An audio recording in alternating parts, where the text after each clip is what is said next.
Hello and welcome to the Scriptcase video. My name is Jamie Oates and I am your host. In today's video, I will be showing you the new restaurant table management template that has been added to Scriptcase with the 9.7 update. With the restaurant table management template, you can create this within Scriptcase, you can import it, you can use it, you can learn from it. Whatever you want to do with it, you will be able to create this within Scriptcase and actually apply it however you please. Now this template comes with the login page that you are currently seeing, and as you see we have some basic information here. We have some options here to view the menu, so directly from here I can view the menu. So if I click this link, it will open up the user menu or the typical menu for the restaurant, which we'll have a look at in a few moments. So we can also then log in with the various accesses. So we have here first of all the waiter access, which is the user 1, the kitchen access, which is user 2, as well as the admin access, which is just admin. We have also 3 languages included: English, Brazilian, and Spanish.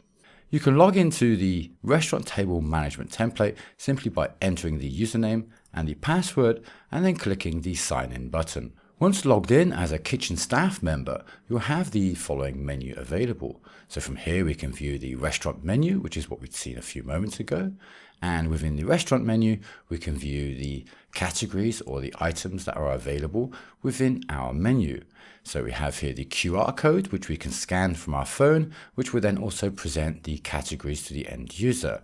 By clicking on the title, we can then view the products that we have available within this specific restaurant. So we have here the salami pizza, the house special pizza, as well as the mozzarella pizza available. We have the price displayed, as well as a description for each of the products. We can simply go back by clicking the back button and then view any of the other categories that we want to see. And we can see we have a very similar layout on each of these. Now turning back to the main menu, we can then as a kitchen staff also view the floor plan, and within the floor plan we can view then each of the tables, how many seats there are, the amount of orders that they have, and also the time at which the table started.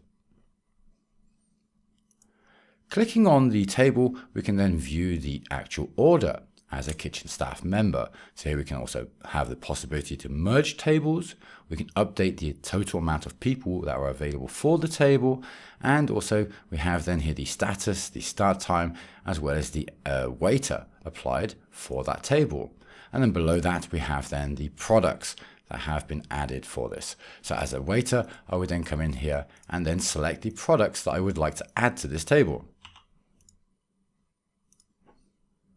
And just like that, I have updated the products or the items requested by table number 4. I can then close the order, and the order will then print the receipt for that table. I can also come back to the main room and then change also various specific options for the table, add new users and customers to the table, and so forth.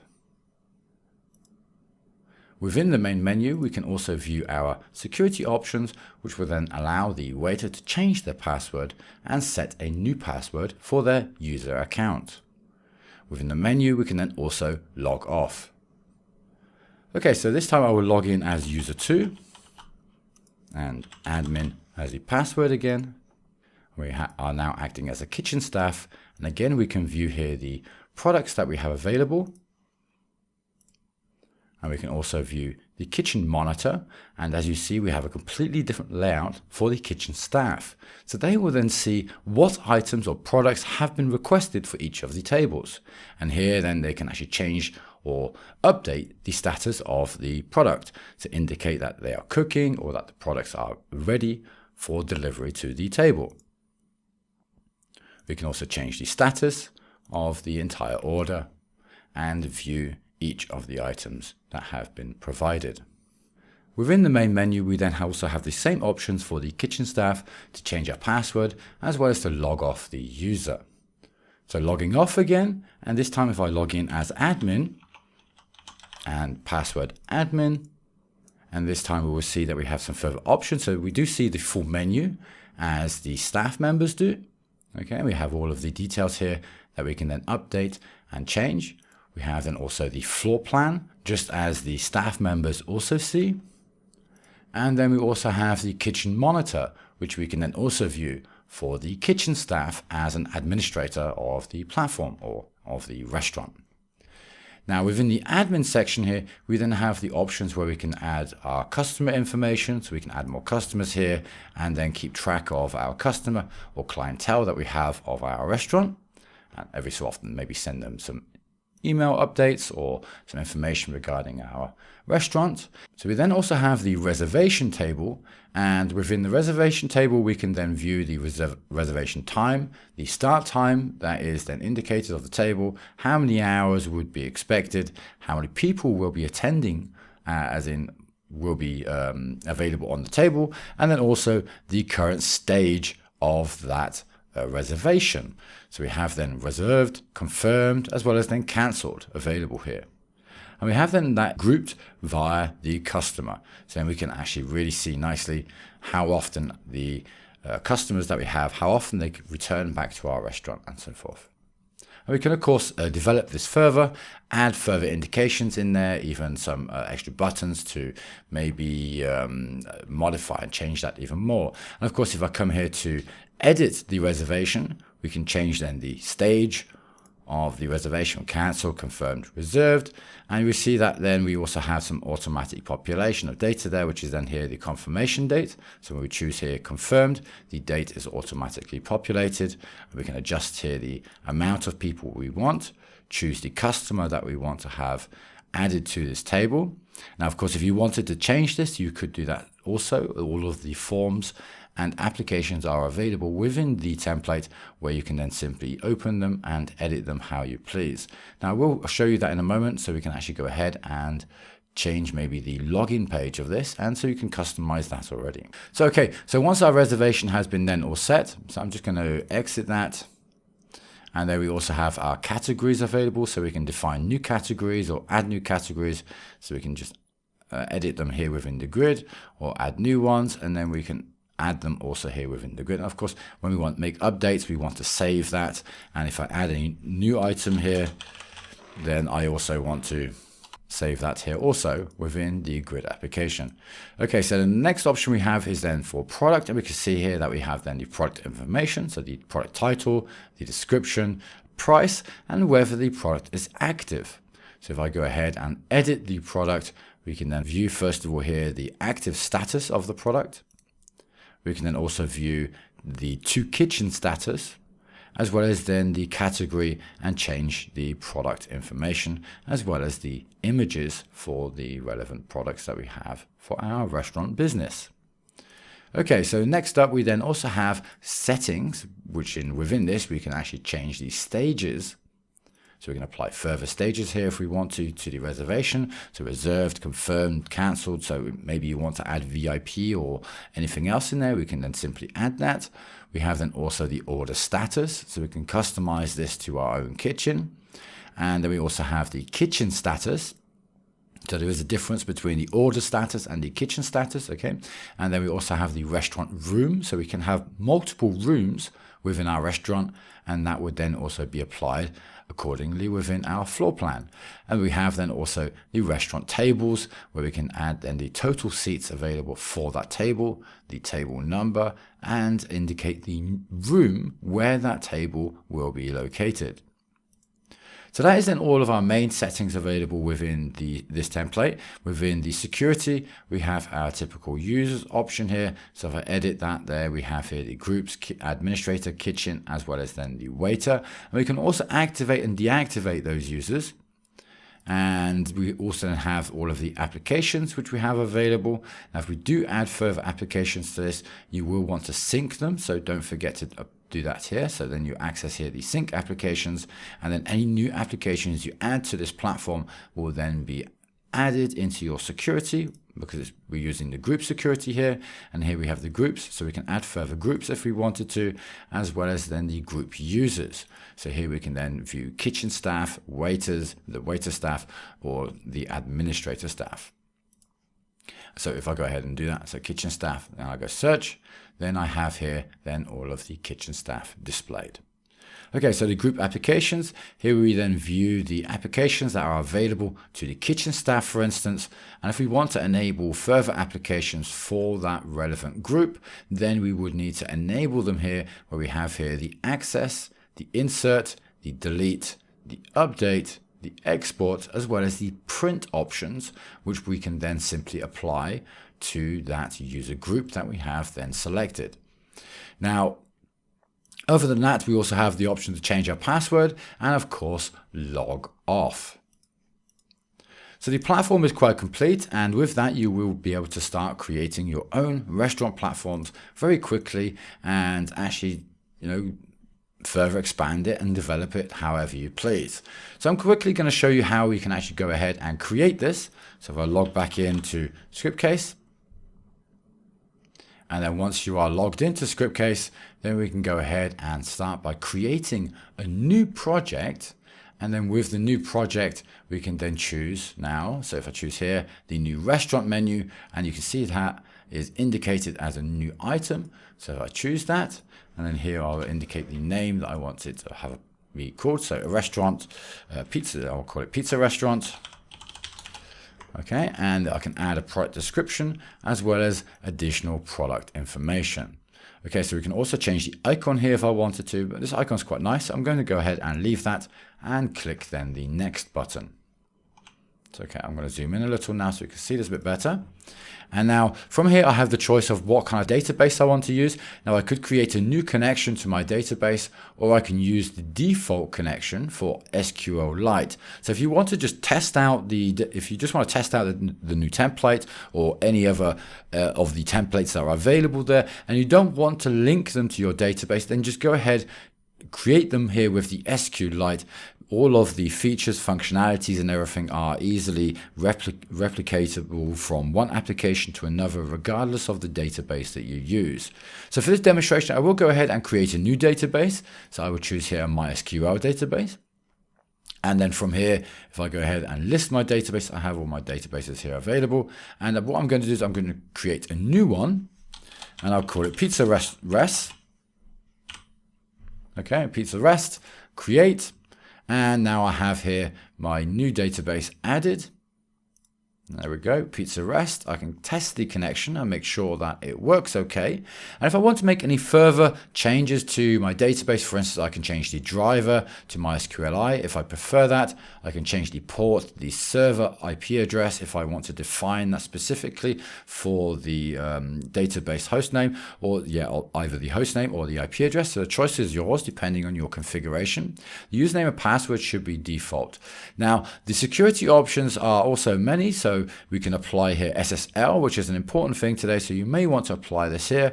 You also have various filter options and of course advanced configuration options for your database. So here we can change the encoding, apply a persistent connection, or even use the schema before the table name. The choice is yours. Make your choices, and then when you are ready, go ahead and click the next button. And then with that, Scriptcase will go ahead and generate all of the applications for this new restaurant template. And then with this, we can then choose to generate all of the source code or open the project. Now, if I generate the source code, all of the applications will be ready for me to edit and run right off the get-go.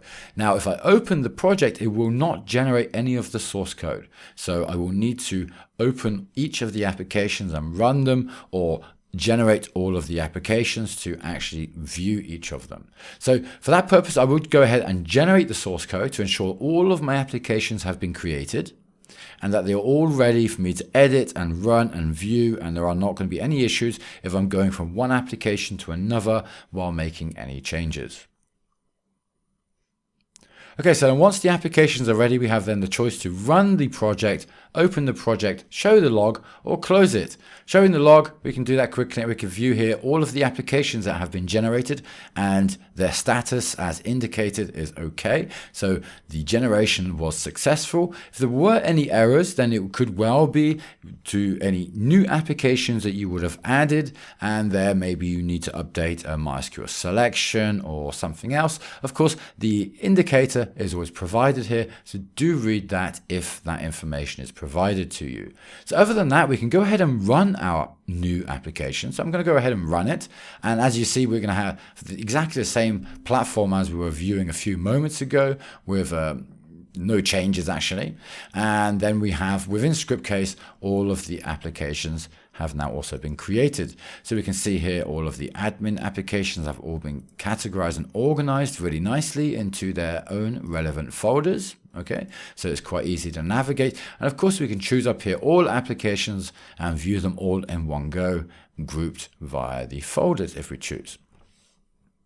Okay, so we see here the security applications that have been added, and above that we have then all of the orders here, the menu applications, the kitchen applications, the administration settings are also all there, as well as the reservation applications, the admin menu, the admin customer applications, and then the login and app menu, which are located in root. So if I come here to root, we'll see here these two applications.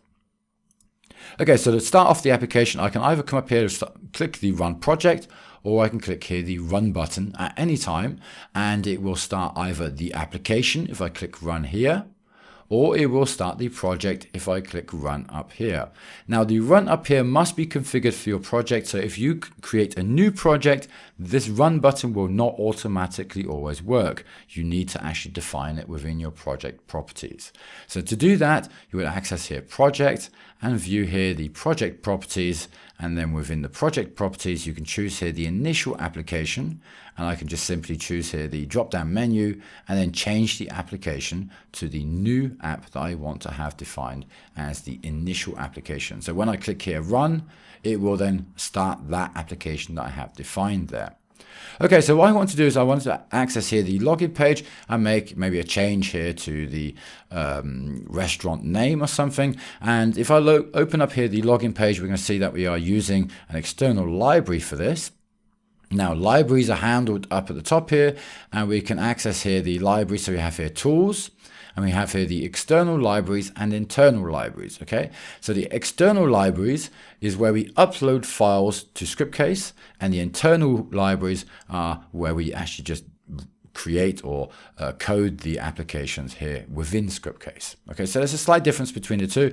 With the external libraries, with this we can upload our own templates, which is exactly what we have here with Pizza House. Okay, so this is what we have now, and that's what this project is then called within here the external libraries. So when you access this, you'll see here the project, so it is locked to this project, okay, and it is called here Pizza House. And if I come here and click Edit, I can then view all of the applications, folders and files that I have here. So initially folders, and then we come here to the files. So we have here the login page, and if I view here the app login, I can see that we are using here login 03. And then within external libraries here, I can open the login 03. And then from here, I can go ahead and make some changes to my application. So we have here, first of all, some defined fields. So we have here lang index title, lang index description, meaning we are actually using language keys for this project, which is really cool. So if I come up here to the application language, and then here we will then see these new language keys that have been applied to this project. And if I come here to general, for instance, we'll see here lang change status, lang bt new order. And if I come back here to the external, we have here lang index title. So if I come back here again, we should find here lang index title, which is there. And there we now have the restaurant name in each of the three languages that has been applied to this application. Now, if I want to add some further content to this, so if I want to add some an extra description below this, I could then edit this HTML file simply by so.